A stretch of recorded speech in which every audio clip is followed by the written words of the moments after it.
This video is sponsored by World Anvil. In the player's handbook, we get this paragraph about spellcasting services. I'm going to start by just reading it aloud, and then we're going to talk about why you may or may not want to make an exception in your games, depending on your setting and your style. This comes just after the section about hirelings and mercenaries, and it reads as follows. People who are able to cast spells don't fall into the category of ordinary hirelings. It might be possible to find someone willing to cast a spell in exchange for coin or favors, but it is rarely easy and no established pay rates exist. As a rule, the higher the level of the desired spell, the harder it is to find someone who can cast it, and the more it costs. Hiring someone to cast a relatively common spell of first or second level, such as Cure Wounds or Identify, is easy enough in a city or town, and it might cost 10 to 50 gold pieces plus the cost of any expensive material components. Finding someone able and willing to cast a higher level spell might involve traveling to a large city, perhaps one with a university or prominent temple. Once found, the spellcaster might ask for a service instead of payment, the kind of service that only adventurers can provide, such as retrieving a rare item from a dangerous locale or traversing a monster-infested wilderness to deliver something important to a distant settlement. So the question we're going to ask today is simple. Is this true in your games? Are there people in your world who offer spellcasting services? First, I understand why this is here, and there's certainly value to this idea. I'm not going to pretend this recommendation is secretly bad. There are a few different spells that are extremely valuable for the party to have access to when they go back to town. However, here's the first question. How common are other spellcasters in your world? You don't have to have that answer decided. In fact, you might want to look at something like this subject, the question of spellcasting services, and use that to determine how common you want spellcasters to be.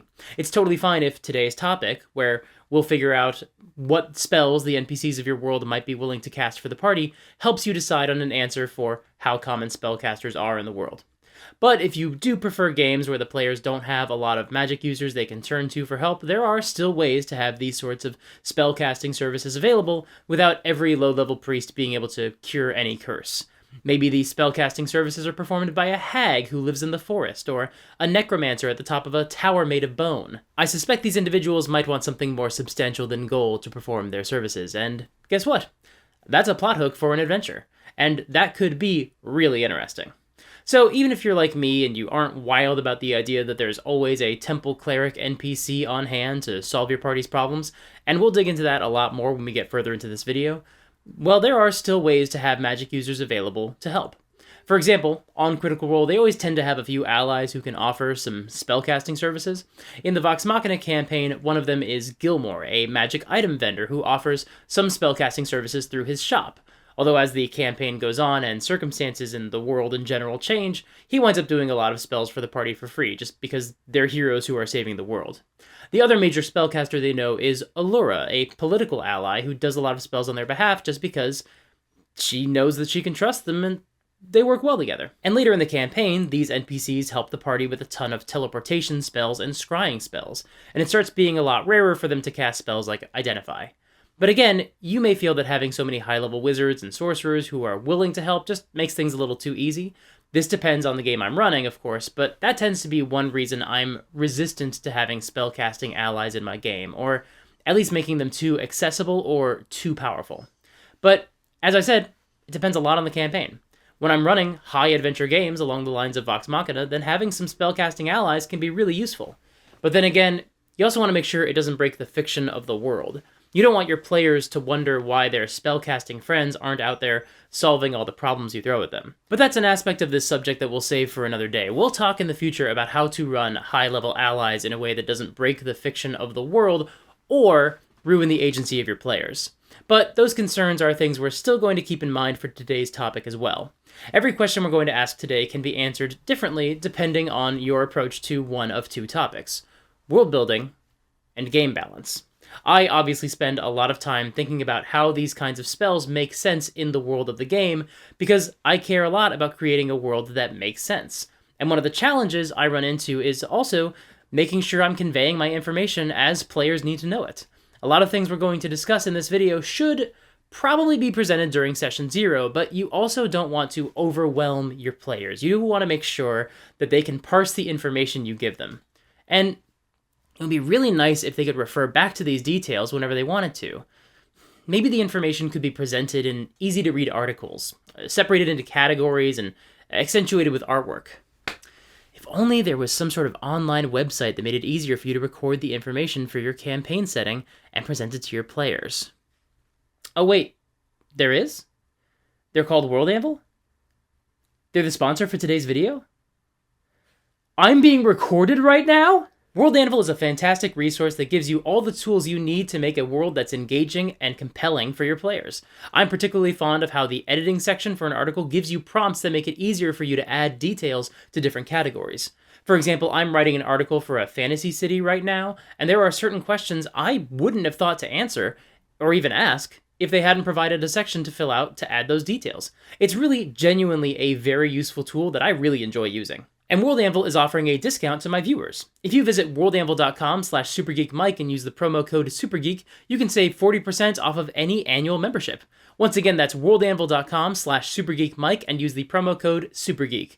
Thank you so much to World Anvil for sponsoring this video. Now, the accessibility of high-level spellcasters is just one reason you might not want spellcasting services to be available in your world. Another might be how access to these spells impacts the game itself.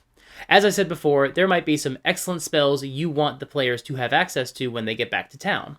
For a quick glance at an example, let's look at the list I tend to use. This is from the Adventurers League Guide for Tyranny of Dragons. I suspect more recent Adventurers League products might have a different approach, and certainly plenty of people have pointed out that the writers of the Tyranny of Dragons adventure didn't yet know how 5e as a game was actually going to run at the table. I'm not sure whether that was also true for the folks writing the Adventurers League version and the documents that accompany it, but I suspect it was, considering how early this came out in the lifespan of 5e.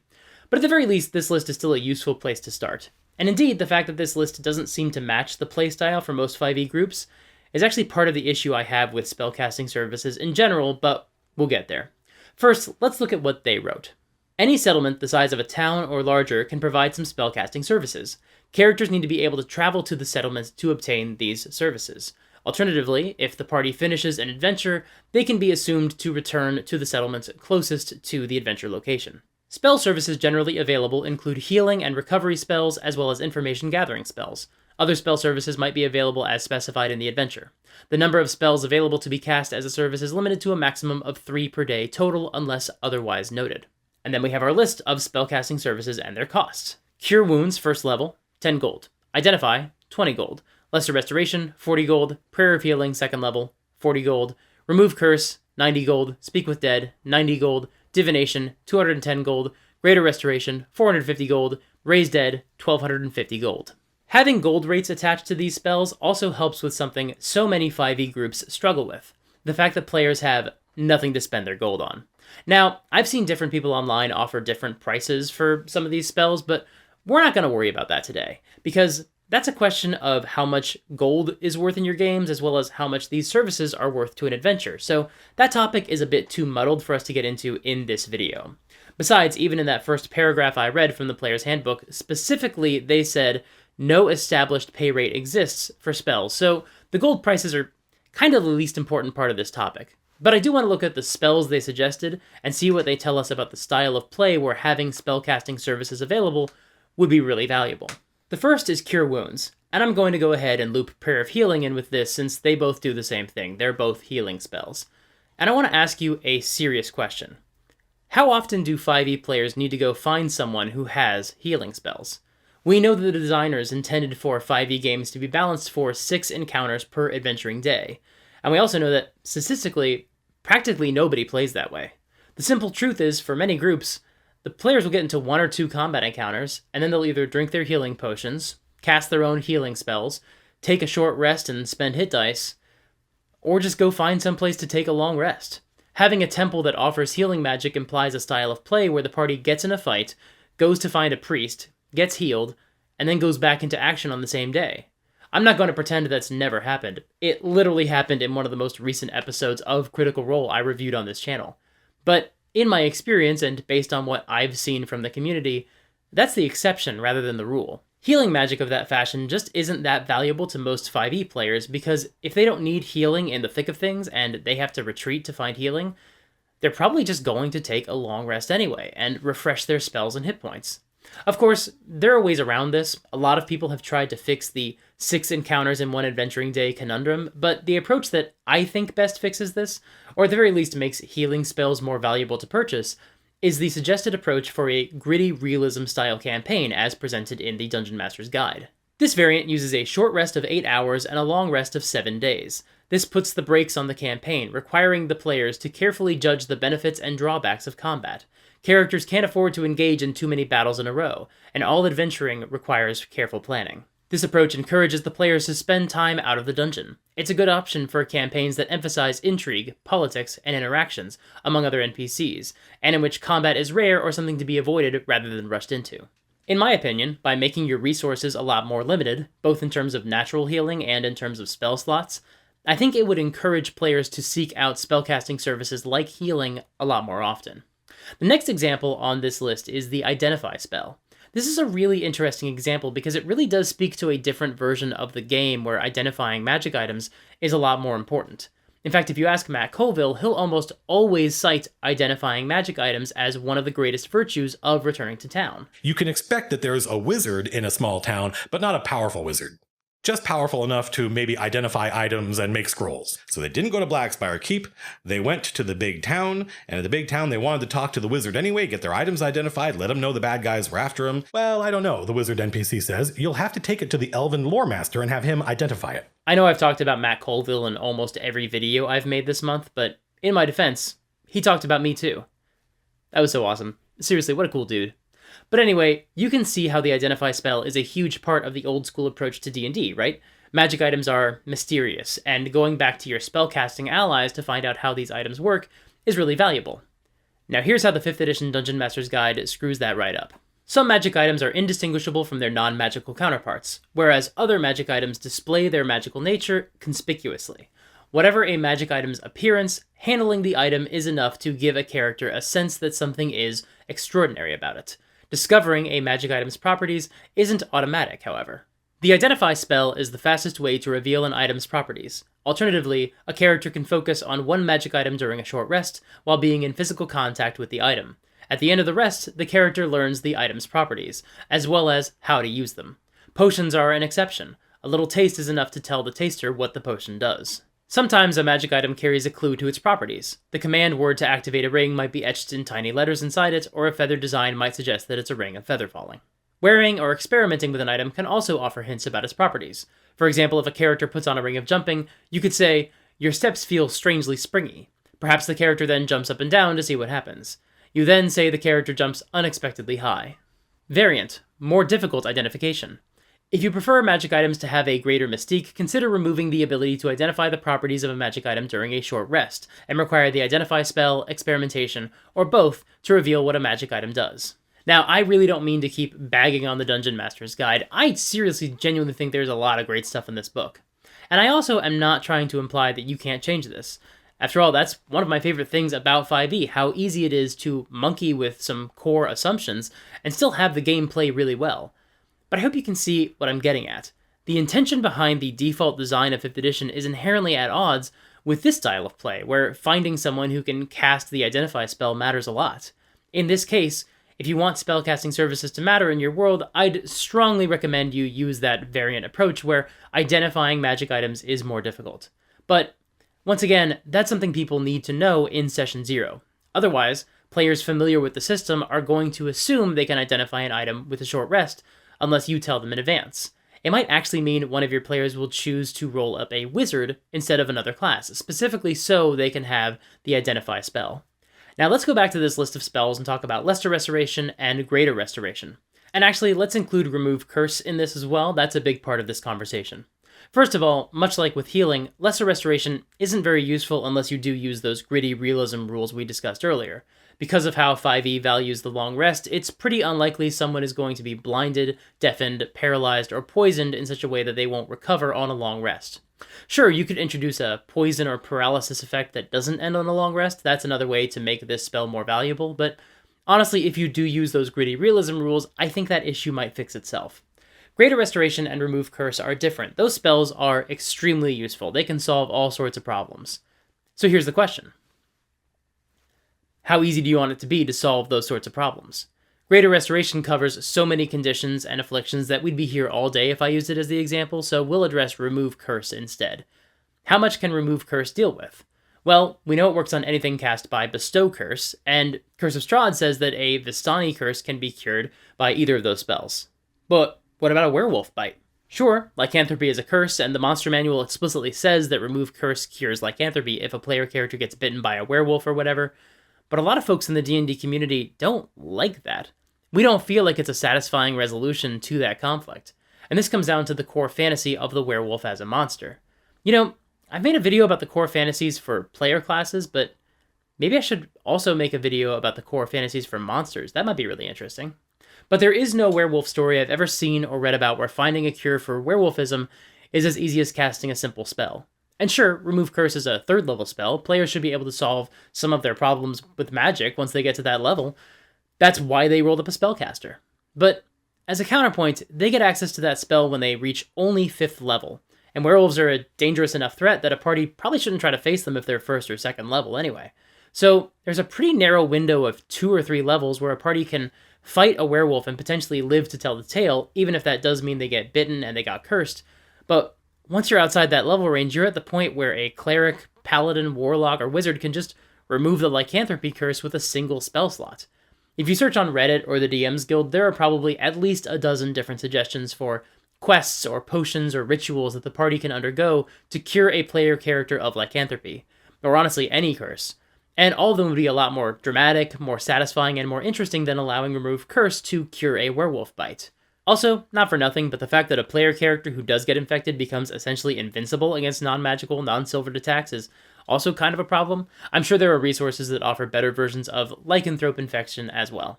So the point is, Greater Restoration and Cure Wounds are really powerful spells. And if the party needs these spells, I'm usually more than happy to make them available to the party through an NPC. But those are also high enough level spells that I personally don't want that many people in the world to have access to that kind of magic, because it makes the world seem too easy to survive, too simple, too convenient. Plus, from a world-building perspective, it makes more sense to me that people with that kind of magical training would probably be rare and would probably be in positions of power themselves. It would not be that easy to seek an audience with them. These are also exactly the kinds of NPCs who might not want gold, but might cast the spell in exchange for a favor.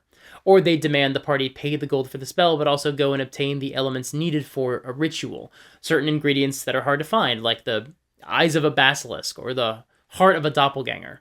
That's just one way to make spells like this feel really significant when the players don't have access to them on their own. And then, when the players do reach the level where they can learn this kind of magic, they'll appreciate that power a lot more, because they remember how hard it was to get access to this spell when they were lower level. The next spell on the list I want to talk about is Divination. And honestly, there are a bunch of similar spells that fall under a very similar category. Speak with Dead is on the list, I think that counts, but I'm also thinking of spells like Zone of Truth, Augury, and Scrying. These are all very useful spells for finding out information about the villain, or the dungeon, or the magic item MacGuffin, or what have you. And I don't have a lot of notes about this one.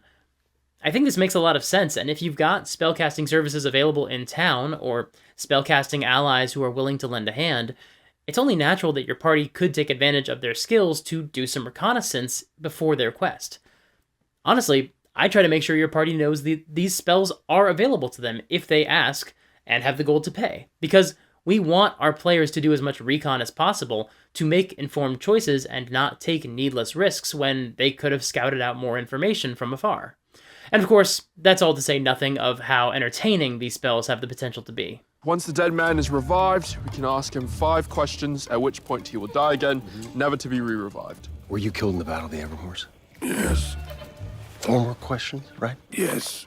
No, that wasn't for you. Did that count as a question? Yes. Damn it. Only answer when I talk to you, okay? Yes. Why did you say okay at the end of that? I didn't. Fantastic. Where's the shovel? But of course, this is something that I'd love if my players did. I want them to do reconnaissance, but you might not feel the same way.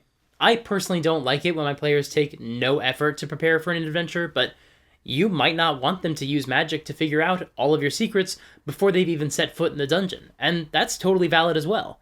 This just comes down to your style. It's never been an issue for my games, but if I'd had some friction from this before, then I might change my tune.